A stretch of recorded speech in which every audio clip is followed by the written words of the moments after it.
সম্মানিত দর্শক শ্রোতা, আমরা যখন প্রথম চা বাগানে এসেছি তখন চা বাগানের দৃশ্যটা দেখতে খুবই ভালো লেগেছে। এক জাফলংয়ের চা বাগান আর একটা সিলেটের চা বাগান, আবার আরেকটা চা বাগান গিয়েছিলাম কাঞ্চনজঙ্ঘা দেখার জন্য।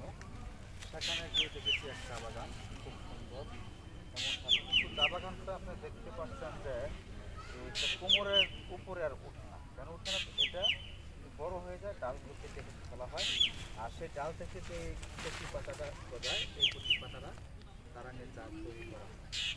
এই চা বাগানটা যে সারাদিনে ঘুরি তাহলে হয়তো শেষ করা যাবে না।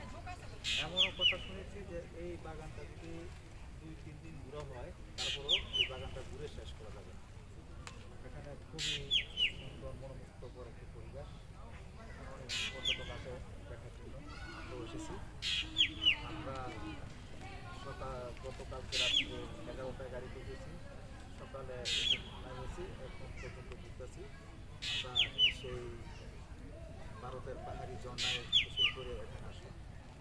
তারপর চা বাগানের যে দৃশ্যগুলো সেগুলো আপনাদের দেখানোর জন্য খুবই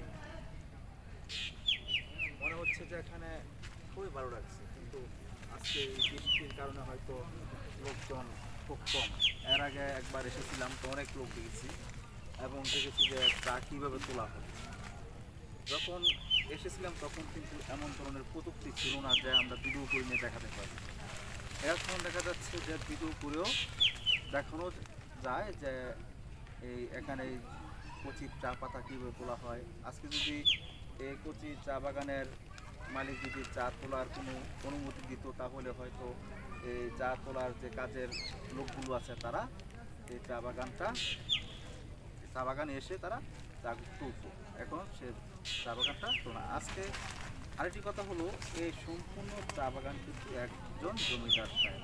এখানটা যত কিছু আছে সব কিন্তু এক জমিদারের শাসনই চলতেছে। যা জমি জমা আছে এখানে জমিদারের আন্ডারে চলাফেরা, আর এখানে যারা বসবাস করে তারা জমিদারের হুকুমে চলাফেরা করে এবং জমিদারের বাড়িঘর করে দেওয়ার পর তারা এখানে বসবাস করে।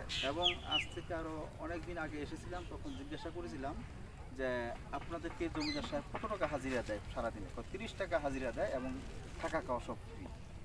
জমিদারি থাকা খাওয়া সব কিছু ফ্রি করে দিয়েছি। আজকে সেই জমিদারের প্রথা এখনও এই অঞ্চলে আছে।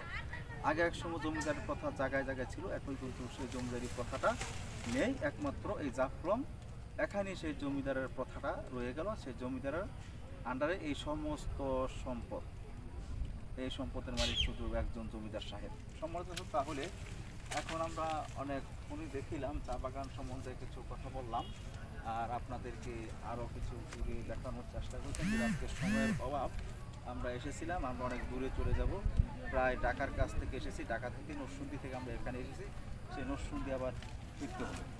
আজকে এই পর্যন্তই, আগামী ভিডিওতে আপনাদেরকে নিমন্ত্রণ রইল।